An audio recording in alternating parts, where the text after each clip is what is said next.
saya akan menjelaskan tentang maisir. Maisir dalam istilah bahasa Arab yang merujuk pada perjudian atau setiap bentuk keuntungan yang melibatkan unsur keberuntungan. Nah, ini dianggap haram atau dilarang dalam keuangan Islam dan tidak dianjurkan dalam ajaran Islam. Ini saya akan menjelaskan tentang maisir. Maisir adalah salah satu dari 3 hal yang diharamkan dalam Islam. Selain riba dan bohong, maisir diartikan sebagai permainan yang mempertaruhkan harta benda dengan cara memainkan kemenangan atau kekalahan dengan suatu kejadian yang tidak pasti atau acak. Dalam bahasa Arab, maisir juga disebut dengan iman, yang berarti taruhan. Maisir juga dapat diartikan sebagai perjudian. Ciri-ciri maisir. Berikut adalah ciri-ciri maisir. Yang pertama, adanya taruhan berupa harta benda. Yang kedua, kemenangan atau kesalahan disebabkan oleh suatu kejadian yang tidak pasti atau acak. Yang ketiga, adanya keinginan untuk memperoleh keuntungan dengan hasil taruhan. Contoh maisir seperti judi dadu, judi kasta, judi togel, judi bola, dan judi online. Maisir memiliki dampak negatif yang besar bagi pelakunya seperti menyebabkan kerugian materi yang pertama. Dan yang kedua ada menyebabkan kerusakan moral. Dan yang ketiga menyebabkan perpecahan dan perselingkuhan. Yang keempat menyebabkan ketergantungan. Hukum maisir. Maisir adalah salah satu dosa besar dalam Islam. Pelaku maisir terancam dengan hukuman neraka. Dalam Al-Quran, Allah Subhanahu wa Ta'ala berfirman yang artinya, sesungguhnya meminum, sholat, berjudi, berkorban untuk berhala, mengundi nasib dengan anak panah adalah termasuk perbuatan syaitan. Maka jauhilah perbuatan-perbuatan itu agar kamu beruntung. Quran Surat Al-Ma'idah ayat 90. Hikmah larangan maisir. Larangan maisir dalam Islam memiliki hikmah sebagai berikut. Yang pertama, ada melindungi umat Islam dari kerugian materi. Yang kedua, menjaga moral dan akhlak umat Islam. Yang ketiga, menjaga persatuan dan kesatuan umat Islam. Yang keempat, melindungi umat Islam dari ketergantungan. Itu saja yang bisa saya sampaikan. Terima kasih. Halo semua, di sini saya akan menjelaskan mengenai apa sih itu goror.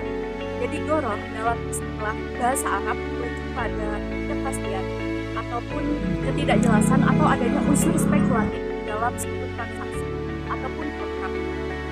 Jadi dalam konteks keuangan dan hukum Islam, konsep garar mencakup transaksi atau kontrak yang melibatkan ketidakpastian berlebihan ataupun adanya unsur perjudian yang dapat merugikan salah satu pihak dalam. Goror adalah situasi di mana terjadi incomplete information karena adanya ketidakpastian dari kedua belah pihak yang bertransaksi. Goror terjadi karena beberapa hal. Yang pertama yaitu ketidakpastian, yang kedua adanya informasi yang tidak lengkap atau kurang akurat, yang ketiga ketidakpastian yang terjadi di masa depan. Sesungguhnya pelarangan goror membawa implikasi dihapuskannya semua bentuk yang mendorong spekulasi dan perjudian dalam berbagai aktivitas ekonomi. Goror akan menciptakan instabilitas dan kerapuhan dalam perekonomian baik dalam jangka pendek maupun dalam jangka yang panjang. Contoh goror yang pertama ialah kontrak di masa depan tanpa spesifikasi yang jelas, penjualan opsi tanpa penentuan yang jelas, atau transaksi properti yang menyebabkan ketidakpastian yang tinggi dan resiko yang sulit untuk diprediksi di masa yang akan datang. Baik, di sini saya akan menjelaskan tentang haram. Maksud dari haram itu sendiri dalam istilah Arab yaitu sesuatu yang dilarang atau terlarang di dalam Islam, sesuatu yang tidak diizinkan baik itu dalam zatnya ataupun pada prosesnya. Nah, dalam haram ini pelarangannya dua. Yang pertama, haram zatnya. Transaksi dilarang karena objek yang ditransaksi juga dilarang. Misalnya, minuman keras, bangkai, kecuali bangkai ikan dan belalang ya, dan daging babi. Contohnya misalnya membeli minuman keras dengan akad murabahah melalui BMT, biarpun akadnya sah tetapi barang yang dibeli zatnya haram, maka menjadi haram juga transaksi tersebut. Yang kedua, haram karena prosesnya. Islam mengharamkan setiap bentuk transaksi karena tiga hal. Yang pertama, perbuatan atau transaksi yang mengandung atau berpotensi ketidakadilan. Terus yang kedua, transaksi yang melanggar prinsip saling ridho. Yang ketiga, perbuatan atau transaksi yang merusak harkat manusia dan alam.